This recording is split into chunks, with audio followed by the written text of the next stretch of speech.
right. Good morning, good afternoon, good evening, whatever part of the world you may be at. Thank you for choosing the time to spend it with us during the World's Energy Day. I'm Lucian Fogoros. I'll be your host for today.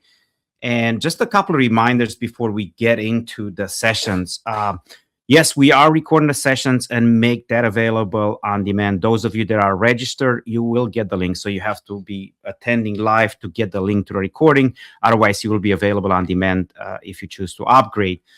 That said, what we're encouraging folks to do is post your question in the Q&A. We track those and we get back to you. As you know, we make two commitments that the subject matter experts like we have here today, which are a lot of them, a lot of brain power, they are live. It's not pre-recorded. As such, please post your question in the Q&A so you make sure we get to them. And if for whatever reason 1 hour is not enough, we will get to you afterwards. Yes, you can leverage the chat, tell us what projects you're working on, what new subjects you like us to take on during our upcoming events, whether it's the World's AI in Manufacturing or the Industrial AI Summit in September or the Industrial Cybersecurity in October. That's where you can leverage the chat. But the Q&A is where you post your questions. With that, I'd like to bring the first moderator for the session, Ben White, which is with OPSWAT, and he will take it from here. Ben, the floor is yours. Thank you very much, Lucian. And thank you to the audience who have attended today. It's a pleasure to be here as part of a threesome with Nicholas and also Itai. We're here as a new partnership between OPSWAT and Emerson, and we're coming to talk to you today about an issue that we have seen and we have worked on over the last year about how we're able to protect the air gap, and look at how Emerson and OPSWAT now are solving critical infrastructure patching. So we can go to the next slide, please. I'd like to take this moment to introduce the colleagues who are here with me. So, Nick, do you want to go first? Sure. So I am Nick Januskovic, or Nicholas Januskovic. I work at Emerson Power and Water Solutions. I am the global cybersecurity product marketing manager. So I'm responsible for all of our third-party cybersecurity products and services that we deliver globally within the Emerson Power and Water Solutions ecosystem. Thank you very much, Nick. And Itai? Hi, thank you, Ben. Pleasure to be here. My name is Itai Glick. I've been in OPSWAT for almost 4 years now. I have roughly 20 years of experience in the area of cybersecurity for OT organizations. I am the general manager for the OT security business line unit in OPSWAT, and I would love to talk and share how we solved one of the biggest issues in cybersecurity for OT organizations. Thank you very much, Itai. So Itai and Nick will be the presenters today and myself the moderator. So I'm Ben White. I'm OPSWAT's Global Director of Industrial Control Partnerships, and I'm the conduit between Itai and Nick on a day-to-day basis and our partnership where we're able to establish and build solutions that are fit for industrial automation environments. So just before we go into the next slide, we want to keep this as interactive as Lucian said, and we've decided to put a couple of polls in to be able to gain the audience's feedback and also to help us to see who the audience are out there. So can we please make the first poll go live? And the first poll, just so you're all aware, is focused around understanding the audience today and around the energy sector and where you fit best. So if you can just go ahead and please provide an update, that would be, or an answer, that would be great. And then after a couple of seconds or a minute, we will get the feedback on the polls and that will come up for us.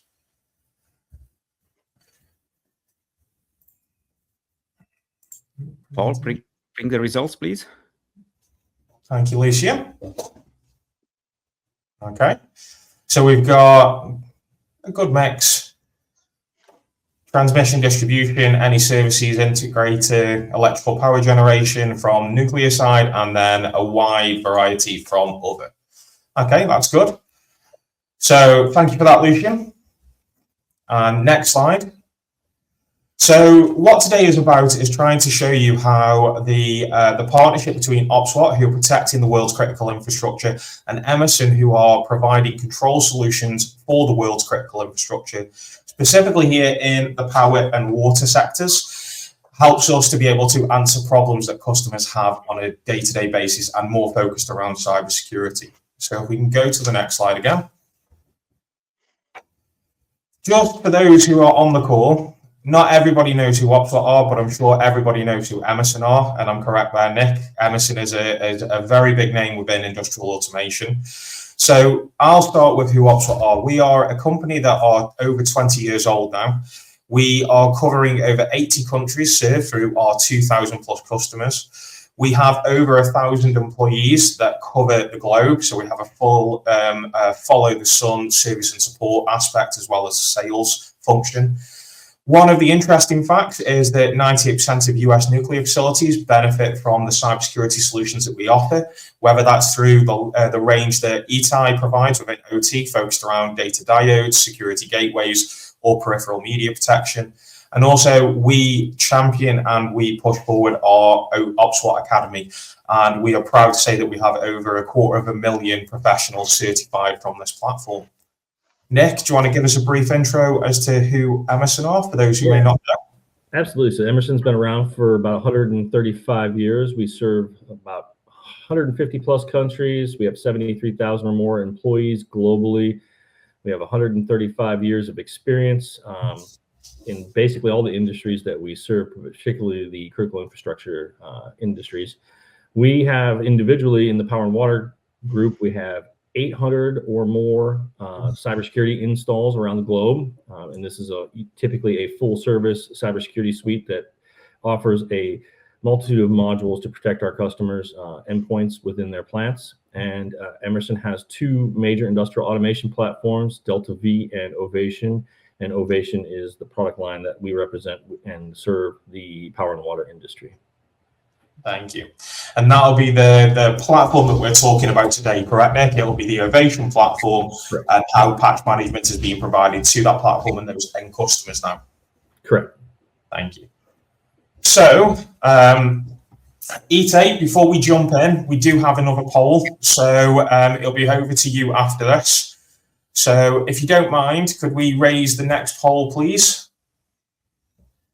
So this poll, approximately how many operational technology or industrial devices does your organization manage?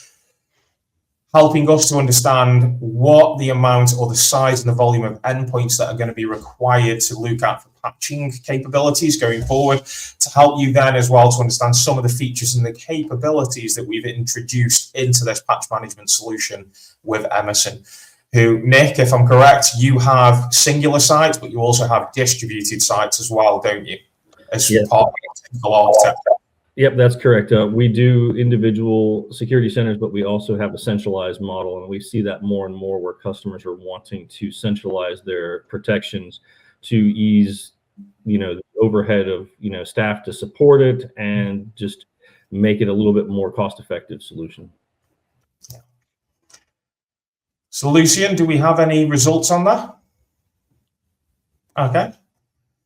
So we've got a good range there. So fewer than 100, 1,000 to 5,000, 5,000 to 10,000, more than 10,000, and those who are not sure. For those who are not sure, it seems like asset discovery tools are one that you might want to start having a look at as well, to give you a good understanding of what you've got. But that's great. Thank you very much for the engagement and the feedback. And if we go on to the next slide, this is where Itai will now take over to give you an understanding of what the product is that Emerson have utilized to develop their air-gapped patch management solution. So over to you, Itai. Thank you. Thank you, Ben. OPSWAT started to develop the MetaDefender endpoint a while back, and even before that, OPSWAT developed an SDK. The SDK provided capabilities to control different security controls on the device, and it has been provided for almost 15 years to tier 1 organizations like Cisco and others as part of their solution to check up the devices before they connect to a VPN. Over the years, we understood that we can make it our own product, and we developed a product that gives you multiple capabilities to see the status of the device, to the compliance status, the posture of the device, to see what vulnerabilities are available in the device. And of course, one of the most important things would be to update the operating system to the latest version and to patch third-party applications on the device itself. Initially, the solution was meant to be used by the end user because we were referring to a world where it's BYOD and sometimes for IT, and they trust their users to do it, and they say that the users would do it. Coming later on, we did also improvements on that aspect to control it from a centralized location. Let's show our centralized manager. Next slide, please. So we develop a central management capability for seamless control. You see all the devices you have in the network, all your asset inventory. You can centralize the updates of the OS and the upgrades of the third-party application from a single location. You can manage different policies for different user groups or different group of devices that you have in your facility. Of course, license control. And finally, very, very important, especially when you're onto an audit, visibility and reporting of what has been done to maintain the security of your organization over time. Back to you, Ben, I think. So on to the next slide. So Nick, we've obviously talked about the two products, the MetaDefender Endpoint and also the OPSWAT Central Manager. This now obviously leads nicely into you giving the overview of the Power and Water Cybersecurity Suite solution of patch management powered by OPSWAT MetaDefender Endpoint. Absolutely. Next slide, please. So it really all started for us with a problem statement, right? And I think that's kind of where most customers and most of our partners, start. We had an issue with two things, really. Well, three. One, our previous patch management solution was not well liked by our customers. We'd been using it for close to a decade, and it was WSUS-based, and it really had a lack of feature richness and feedback from a customer standpoint on status of patching, and really a lot of limitations on the control of how and when the patches are deployed. The other issue that we had with the WSUS was that Microsoft announced that they were going to be deprecating WSUS. So we needed to start looking at, is this going to be a long-term viable solution for us to use a WSUS-based patching program? And then the other problem is the vendor that we were using was unable to transition the technology to adjust to the changes that Microsoft implemented with the checkpoint patch methodology for Server 2025 when they released that operating system. So we had a technical need to come up with a solution, unfortunately, in a very fast paced environment. We were actually at the release of our product and didn't have a solution suddenly that was viable. So that kind of kicked off our search. But this was kind of our problem statement of why and how, and we started to look for an alternative solution. Next slide, please. So with the patch management, for us, really collaboration and partnership is important when we look at these things, because our installations and our customers, they're complex. Critical infrastructure is very sensitive to new and disruption and reliability. So we had to really make sure that we found the right partnership. Really what we have here is what I think is a best-in-class solution, and we'll talk a little bit more about that. And it really, like I said, it revolves around the two products that Itai mentioned, the MetaDefender Endpoint and the OPSWAT Central Manager. And this offered us a, single pane of glass, a single, cohesive way of patching our endpoints from across the network. Next slide. So now I guess we should talk a little bit more about the MetaDefender Endpoint and the solution that we provided. Next slide. All right, so the MetaDefender Endpoint, this is really the workhorse of what Itai's team has been providing us, and it automatically identifies the patches. It allows us to patch what we consider to be third-party patches to the Ovation system. So that'd be things like your Microsoft Windows, Edge, Office, SQL, things like that. We are able to deploy those to our workstations and our server class machines. We have that centralized management, which is really key. We were able to really develop out a lot of controls and features on how, when, and where the patches are deployed. Even create some features around having multiple patch sets to apply to different categories of machines as needed. And the big thing was the air gap capability. and the ease of use with making a software like this air-gapped was really critical for us too, because we have many customers who have to adhere to strict compliance guidelines, and they have to have monthly patch reports and get their patching done on a monthly basis. So it has to be easy to use. It has to be confident to use.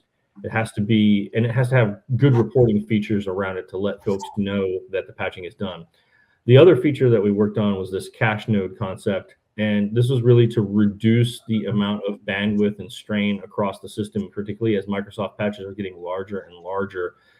And Ben and I mentioned earlier that we have this centralized concept. So we have this one-to-many with our servers, and it could be remote plants across a large geographic area.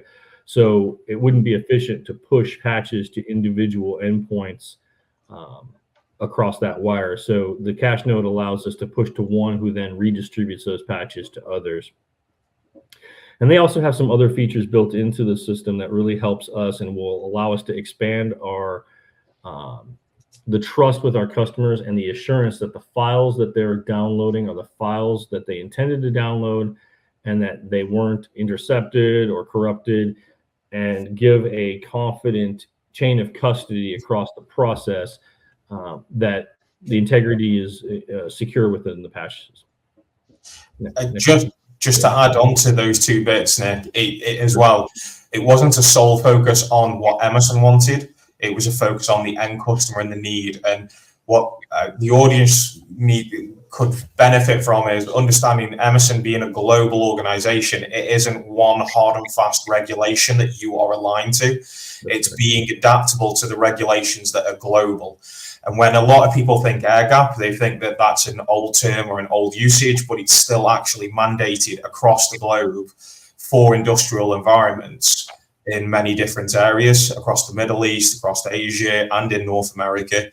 And obviously that is one of the big areas here. It wasn't just a one market, one customer, it was an audience and a global market. Similar to the trusted patches and the supply chain aspect, building in that integrity like you talked about to make the customers more cyber secure.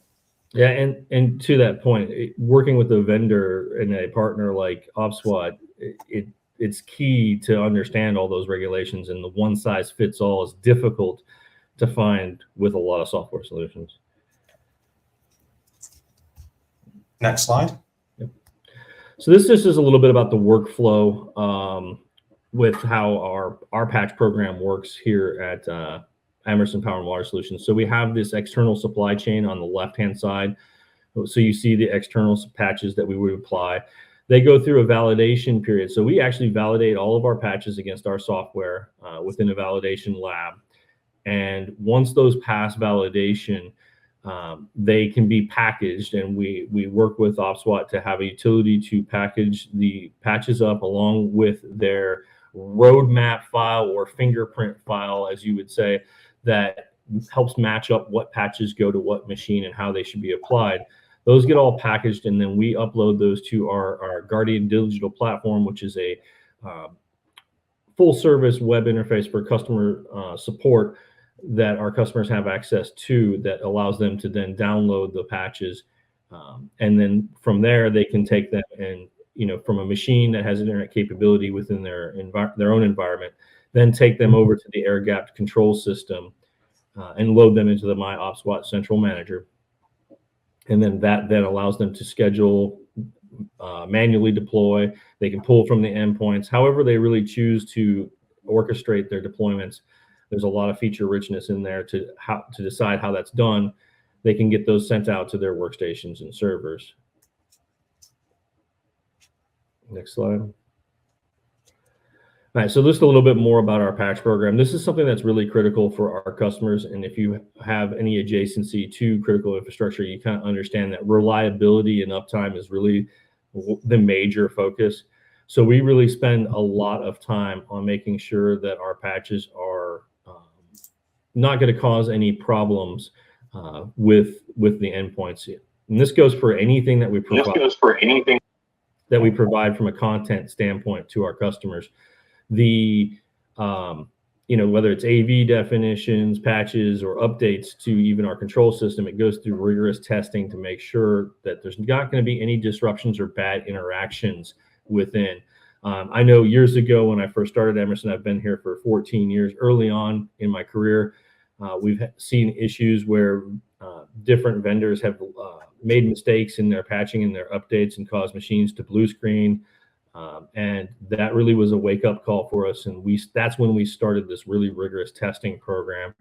And then this has actually allowed a lot of our customers to rely on us to be their patch source and the hosting of their patches, because their compliance clock starts ticking then if they label us as their patch source when we make the patches available to them. So then once we post, if they said they were going to patch within 30 days, that's when their clock starts ticking. Next slide. So the distribution, we talked a little bit about this in the workflow. So we have the Guardian digital platform. We load those up there monthly and validate those patches to be distributed. And then those then can be downloaded and taken to the OPSWAT Central Manager to be patched out to the endpoints. We do a little bit around chain of custody. Obviously there's hashing and things like that, and making sure that those patches are downloaded accurately by our customers. And we're looking at ways that we can enhance this even further through our partnership with OPSWAT. Whether we add some more automated features, signed certificates within the patching. These are all things that we're currently discussing as ways to just totally improve this patch distribution and make it as seamlessly and positive for the customer as possible. And then the deployment piece, this is obviously the final part. There is a security check when the patches are loaded within the My OPSWAT Central Manager. Making sure that they're signed, they're verified, that they are indeed what was downloaded.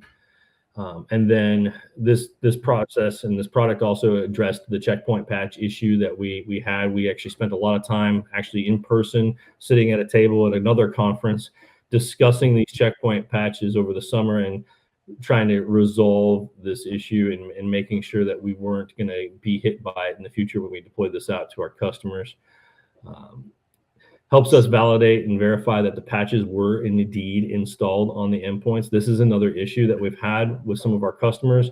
With the previous product, there was not always accuracy with the reporting back, and a lot of customers had to use multiple software programs to scan the endpoints to make sure that everything was as they said it was from a patch compliance standpoint, or they would potentially suffer fines depending on where in the world they were and what regulations they were having to follow. And then the centralized manager allows us to handle all this and even manage the reboots and decide when and how the reboots happen, which is really key because you can't just have machines in a control room rebooting while a plant is in an operational mode. This also gives us a vulnerability view, so it gives a lot more insight into like the overall security status and health of the endpoints. And then it kind of checks the compliance as well of the endpoints and whether or not they're meeting all of the compliance policies that we want them to. Next slide. The cache node, like I said, was really important to us to really minimize the impact on the network, particularly in wide area network deployments of our control system and that centralized security. This was something like when you think about large water sites that span large geographical areas, they might not have always the best telecom infrastructure, for example, and making sure that we're not hogging up their bandwidth by sending out, 5 copies of 3 gigabyte patches to individual endpoints was really key for us. So this was a feature that we spent some time on and improvement on, and Itay's team really delivered on this, and it seems to be working really great in the field, and customers really appreciate this because it really makes some of that reliability a little bit more certain. Next slide.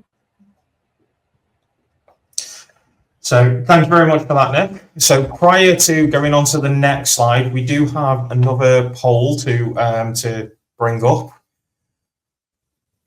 So what's the organization's biggest cybersecurity concern for critical infrastructure environments today? So obviously just getting a good good overview there of what is out there and what are the issues. And from the first question around those who don't know their OT assets and visibility, I would say F is probably going to score highly.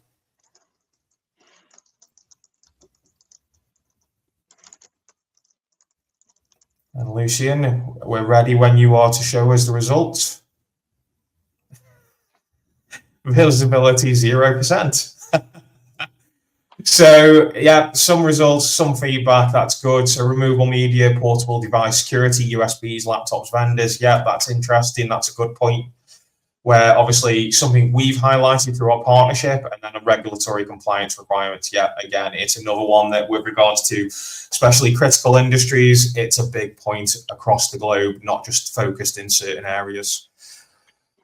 Okay, so thank you for that. And then the next slide, which is effectively the penultimate before we say thank you, was one where we would like the audience to see how the partnership and the features came about from a point of view of a partnership where Emerson had a need, Nick has talked about, and obviously what he liked from OPSWAT and the solution, but also then the features that Emerson and OPSWAT developed or enhanced out of the product. And this is why having Nick and Itai on the call and presenting to you today is quite key, is that they were key to this partnership. They were key to the solution being provided and answering an immediate problem that Nick and his customers had globally. So, gents, I know we've obviously gone through the individual products. Nick, you've brought that together as a solution, but guys, what the audience might benefit from is understanding, like we put up on this there, the features that you like, Nick. Itai, the features then that we enhanced or we developed with Emerson, what we see around the partnership, and also where we could see this going in answering further problems. Okay, so I'll start off just with the features that we really liked out of the box with OPSWAT, and then Itai, if you would go into that, and then maybe we'll just circle back to what we liked about the partnership. So the features that we really liked about OPSWAT was a couple things. One, the central management console. Having that central management was really key. And then it was really nice to see that we had the CVE dashboard to not only show what patches were needed, but why and how critical they were, like why they were needed and how critical they were was really, really neat and really nice to have. And it was going to really help our regulated market, I think, maybe reduce the amount of software that they might need in their environment. I really liked their statistics on their endpoint resource utilization. This could be really key when we're talking about critical infrastructure. And the other part too was that if I'm adding another software application to the stack of security apparatuses, I really didn't want to have something that would be a resource hog, right? I wanted something that had low utilization, was relatively lightweight, and wouldn't impact the machine detrimentally by having another agent on our endpoints. And then the culture and the potential for the partnership was just really key too. So, and I'll talk a little bit more after that, when Itai finishes up about the feature enhancements. So go ahead, Itai, on to you. Are you all right with your audio, Itai? Yeah. Yes, I can hear you clearly. Yeah. Nice. So from my side, the feature that I like the most, and I think it's crucial in any solution eventually, is to show that you bring the right value. And this comes in the reporting capability to show that you have done the process along the year, that everything you've done is in compliance, and eventually to pass the audit quickly. Everything else is the gears. For me, this is the end result and your scorecard. Yeah. So I'll talk a little bit about the partnership. I'm a difficult customer when it comes to technical requirements. When we were investigating this, we had 4 different potential partners we were looking at, including OPSWAT, and we issued them 45 design requirements from a technical standpoint. So that's barring any commercial requirements or pricing requirements and things like that. This was just purely technical requirements. And the fact that OPSWAT, delivered a comprehensive feedback on how they address each of our design requirements, and where they had a deficiency, they were honest about it. And they said, hey, this is what we can do and what we would like to do to earn your trust and your business. And I think that partnership and that collaboration on that really created this environment where we're co-developing a lot of the features for our customers, and they're getting real-time feedback from my team, the folks I work with, and also directly from our own customers as well. They attended several sessions with our customers and got face-to-face feedback from our customers on what they like to see in a patch management solution, what they didn't like to see in a patch management solution. And they were receptive to all of this feedback and took it to heart and really focused on developing the solutions as we needed it for the customers and how they wanted to see it. And I think that is a critical thing that I don't see necessarily with all of my partnerships, is a collaboration on that level that I think is important in the OT environment, because a lot of the products that we end up using are really more designed for large IT infrastructures, and they don't really think about the OT end user. And having partners that are able to listen to the OT end user and are willing to make adjustments, I think is what's really going to make these things work for the long run. Yeah, I mean, from a not an outsider, but as I mentioned earlier on, there's the conduit bringing the two together. My background, having worked in OT as well as worked in OT cybersecurity, there was a lot of where I could understand both parties' needs and requirements. But I think the main focus of this, Nick, was we were always focused on what is needed for the end customer. The solution must meet the end customer's requirements, not what we need. And for those who are on the call or on the presentation today, we have a mixture of end customers as well as probably OEMs, as well as others, system integrators in the environment. And this type of solution and what we have offered, as we talked about, you like the fact that we have My OPSWAT Central Manager. A bit earlier on, you have the aptly named Mind the Air Gap. We are maintaining an air gap through a patch management solution, but customers are sitting there probably going, but you're not maintaining an air gap, i.e. you're passing a file from one area to the other. You've now introduced a transient device. There is no such thing as an air gap. And this is where we talked about, we highlight this, where we tried in the initial requirements. And for those who are on the presentation, initial requirements as part of going through an RFP or an RFQ, that's what you're trying to answer and meet. You're not trying to answer other questions that aren't there. And that was something that we were fully aware of, that is coming, that what do you do to secure? So those 45 requirements you talked about, Nick, we built on that, didn't we? Where we introduced a layer of security straight away in the file. Yep. To be able to bring it into My OPSWAT without going into too much detail, but then also by adding to that the Mind the Air Gap, where you then have peripheral media protection, data diode technology, secure managed file transfer, those kind of technologies that will benefit a customer who needs them at the point in time they're talking about. And with My OPSWAT Central Manager, the power of that tool then for centralized management becomes more valuable in OT and air gap, because they can then manage these devices. They can manage the diodes from that environment. They can manage the kiosks that are scanning the peripheral media. Right. Exactly. And honestly, to piggyback on that, one of the things that we really liked about the potential partnership with OPSWAT was that there was expandability within the relationship. It wasn't going to be just, patch management. There was potentials for other features and other capabilities within the software, as well as within other products that they have.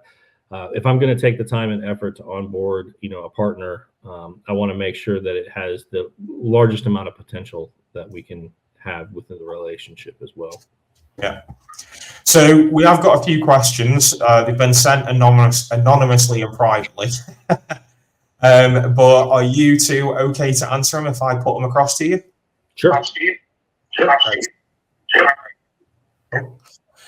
So first one then, and I'll go with you for this one, Nick, and then I'll go and ask you to follow up each time. So air-gapped environments are often seen as inherently secure. So what are the most common misconceptions about their vulnerability in today's threat landscape? So we did just touch on that, but Nick? So yeah, you did touch on it, and I'll add on to, obviously the transient devices and removable media. Mistakes have and will be made inevitably. There really isn't truly any air-gapped environment if you have to touch it and update it, right? And then there's also other ways that people make these things not air-gapped and maybe don't realize that they're not air-gapped, either through human error or through best intentions to set something up for some other reason that makes them not air-gapped. And I have actually seen simple things where in a remote area within a plant, somebody has plugged in a phone into the a HMI that didn't have, device control enabled properly, and tethered to it and gave it an extra internet connection. So, there's human error, mistakes happen.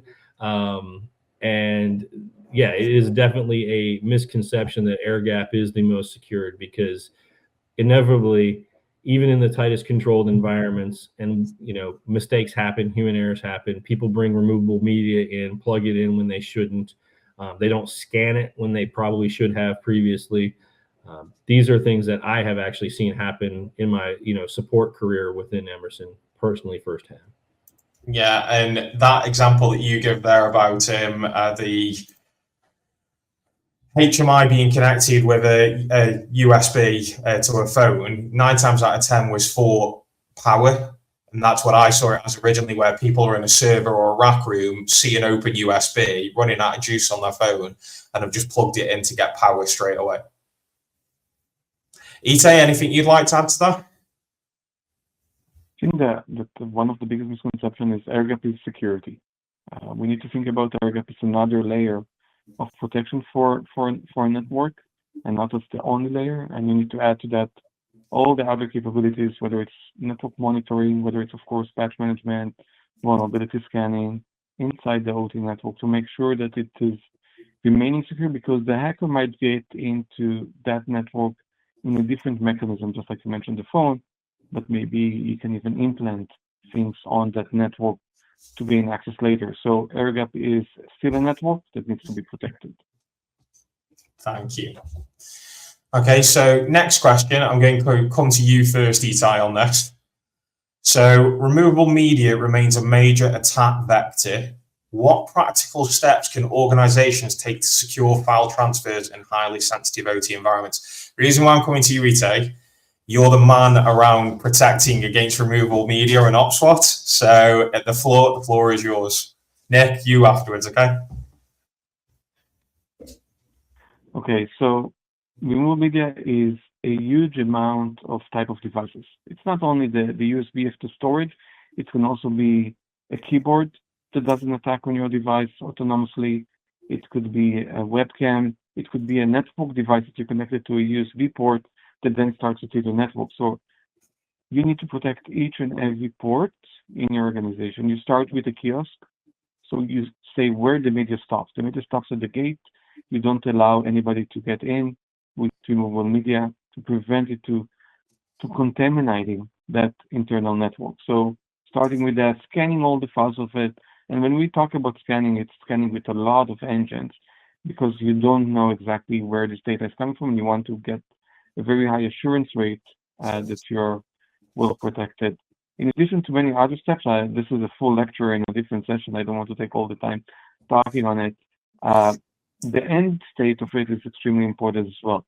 Once you scan the media, you need to decide where those files are going to and how to prevent, again, the usage of removable media into your organization. You can move the files via network shares, you can move the files via clean USB or a CD-ROM, or eventually you can use a media firewall to make sure that the media has been scanned before you access it into the target device. Thank you, Ite. So Nick, anything to add? No, I think Ite really summed it up really well, but I also think that there's also just kind of a cultural and policy kind of, mentality around this too. I've been to places where I ask, what's your policy on removable media? And they don't have one, right? Even in this day and age, and that's quite appalling. So I think even just starting with some basic rules and policies and things like that is just really a key element. I mean, You also need to have, or I think it's always best recommended to have the technology, right? But I think starting with culture and policy is a good place too. I think that example that you gave there around some customers don't even have policy. I can give you an alternative example, real world example, where I went to a customer site to deliver a cybersecurity assessment for them, where they had a policy, and the person who was hosting me and owned cybersecurity turned up to the gate. The policy was no USBs on site, and he had a lanyard around his neck with a USB on it and walked me onto the site. And I thought that was a test for me. And I did have to ask him at one point, you do realize that you've got a policy that says no USBs on site, and you have a USB around your neck. So yeah, that bit there where some don't have policies, some haven't, but don't actually follow them. It's a do as I say, not as I do kind of approach. It does highlight then back to Itai's bit around the technology, where you can then through technology take a administrative control measure and make it an enforceable control measure that can then be evidenced to auditors and for compliance. Yeah, I think the bit though about the policy and the culture too comes around is I've also seen where I'm the admin, I'll just disable this device control application, and because I can do what I need to because I'm the admin, and you get a little bit of hubris around that, and you open yourself to making mistakes. The super user. Yeah, that's right. Yeah. So, right. Okay. So another question. Go on. Yeah. So Nick, how can operators... There's another small... Oh, sorry. No, go on. Itai, apologies. Go on. There is another small use case related to it, which is a transient device. So sometimes you'll say, okay, don't take my USB. I'll plug in my computer to your network, and then I'll do whatever I want. So you need to take care of that as well. Yeah, Itai, I've seen that one as well. Yeah, it's a good point. So Nick, next question you can lead with. So how, obviously you're dealing with operators or end users quite a lot. So how can operators implement automated patch management and an air gap system without introducing new risk or disrupting critical operations? So that question obviously has come. We've just presented on it all, but how would you position it to them? Well, I think so hopefully you have a vendor who supports you in this endeavor. But if you don't, I think you really need to look at it from the very beginning of where do my patches come from first? Are you downloading them, off of GitHub, not GitHub, but, just some public space? And then how do you know what you have is legitimate and secure? So there's that initial supply chain piece. Then there's the testing piece, right? Do you have a place that you can actually test bed these patches? This is something that we do for our customers, and then customers will do an additional test on top of that in some cases because they're very, very thorough. So supply chain, testing, and then we get into how do you get it into the system, right? Does it come in on a clean USB? What are you doing with that USB? Are you scanning it? Where are you plugging it in? All of those considerations. I think you have to have a from source to destination plan and look at all of the possible threat vectors and possible places that things can go wrong to really make sure that you have a good patch management program in place so that really will minimize the risks and potential disruption. Despite all of our best efforts, even then you can make a mistake within the deployment and accidentally reboot a machine or check a box to automatically reboot a machine that you had no intention of doing. So it really comes down to having a really organized, methodical approach and not have that hubris to say, well, I'm just going to patch everything all at once. You have to know your limitations and understand the environment and have it well thought out from beginning to end. Yeah, I agree with that. And obviously there'll be a lot of people here who are probably thinking on a greenfield site, perfect. On a brownfield site, yeah, that's going to be a little bit more complex on how we factor this into because obviously we're talking very, not isolated, but we're talking about a focus of a customer who has one vendor on a site. We all know customers have multiple vendors on site. They have the main control system, and then they have package plants or skids, or they have a system that is interfaced but not used on that system, i.e. a building management system that is provided from another vendor. So one of the other areas we talked about, Nick, when we were looking at this solution was those third-party patches not just being a Microsoft or Windows and application, it also being the capability for a customer to use one tool for one environment, and that environment not being an Emerson Ovation, that being their system under consideration, if you were to define it under 62443. Yeah, no, exactly. And, you know, while I may not supply the patches or be able to support the patching of all of those end devices, when we were selecting a product, you know, and working with you as our partner, one of the key things is I wanted the end user to be able to use this utility or tool in other places that they may want to. And that was some of those design requirements, being able to have different patch sets or identify different patches that belonged to or with or for different machines, to make sure that they can manage those complexities of their system. And if they had 4 or 5 vendors with different vendor approved patch sets, they could potentially have the flexibility to support that within their environment. Yeah. Ite, there is another question that goes in nicely to this that I want to ask you now. So we've just got it from the audience. How do you validate integrity and trustworthiness of patches before introducing them into an air-gapped environment? And what role do technologies like sandboxing or concept disarm and reconstruction play in the process? Reason why, just for the audience coming to you, Ite, we also have this ability to provide patches through the OPSWAT cloud version, don't we, where we can host a central repository of patches. So just get a different perspective as well from your side as being a patch provider into an automation. So as a patch provider, what we want to achieve is an easy way for the user to appreciate the patch. So we do all the checkups before we say the new patch is available. We understand from the website of the vendor what is the exact patch and what is the hash that needs to be for that specific file in order to make sure it's the right one, so nothing interfered in the way. We provide those details when the endpoint is downloading the file.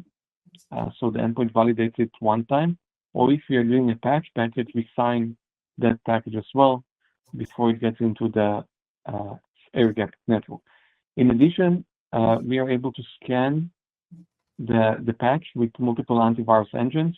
We have, as I mentioned, 30 different antivirus engines where we scan and open the cap files inside, get to the deepest level possible, and then build the file back up.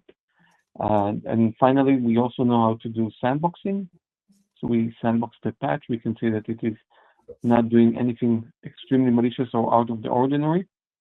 And finally, we say, okay, now we have a new patch available. We distribute a database with all the patches that are available with the hashes. And the user downloads them either directly or from the OPSWAT, where the patch management has been defined. Okay, thank you. And obviously, Nick, from your point of view, you're in a certain geographical location. You are the designated patch authority for your customers. Obviously, you provide a patch package, but then you obviously can discuss with customers about a line of defense. There is an element that Emerson and OPSWAT do themselves, but also the customer or the asset owner has to take an element of that. So what would you do, and then talk to your customer about enhancing in their air-gapped environment for this or for those patches? So yeah, obviously, you know, the risk tolerance within our customers run the gambit, and there's always, you know, different levels that you could take at this, but at a very minimum, when you download the patches, you know, making sure that the integrity of the patches match, you know, run the hash file that we have, you know, just to make sure that there wasn't a corruption in the download or there wasn't a interception within the download, that they copied well. You know, historically, I've seen where just even a bad copy of a patch or an AV definition set can cause, you know, major problems on the ends side. And then really it comes down to having non-critical systems that you can deploy to first within your environment that can still be considered representative at a least case, right? From a testing standpoint, patch those endpoints, let them reboot, let them come back, give them some functionality tests, and make sure that everything is as expected before we go full in on, patching. I think that is a good, minimal approach that anybody can do, even in the absence of any other utility from a best practice standpoint. The final question is from Dale Peterson at Digital Bond. And he wants to know, and it's going to be an interesting one, how you answer this. Which metric do you consider most important in measuring the success of an OT cybersecurity strategy? My answer, I don't think there is one metric. And if I was to go to the simple two, is obviously it's maturity and your countermeasures, is like what the organization maturity level wise, what you've got and what you're doing with the both of them together. I don't think there is one personally. I would agree with you, but I will tell you the one that matters the most to my customers, and did they stay online? And if they went down, how quickly could we get back up? Okay. End of story. Reliability and uptime, and then how quickly, in the event of something, were you able to get me back online? So if you were to say that one, how would you list it then? Is it profit, like the impact to profit? Is it availability? Is it fines? I don't think when your lights are out and grandma's on life support, I mean, not to be crude or anything or rude, but I don't think you really care about profit, but I think you care about your water running to your tap and your electricity and lights being on. In my environment, that is the number one measure of success. Okay. Itai? Interesting. I would try to go to visibility. Well, really appreciating what Nick said. I think that visibility, to know what you have, to know what holes you have not closed, and to anticipate where bad things will come from. And then you can start to fix them. So I would start with visibility of your assets, of your devices, of your vulnerabilities, of your applications, and then you can start to chunk it up to protect yourself. Okay. Thank you very much. Okay, so Nick, Itai, thank you ever so much for presenting and being open to discuss today for us on World Energy Day. It's been a pleasure to host you both, and thank you very much to the audience for listening and interacting with us.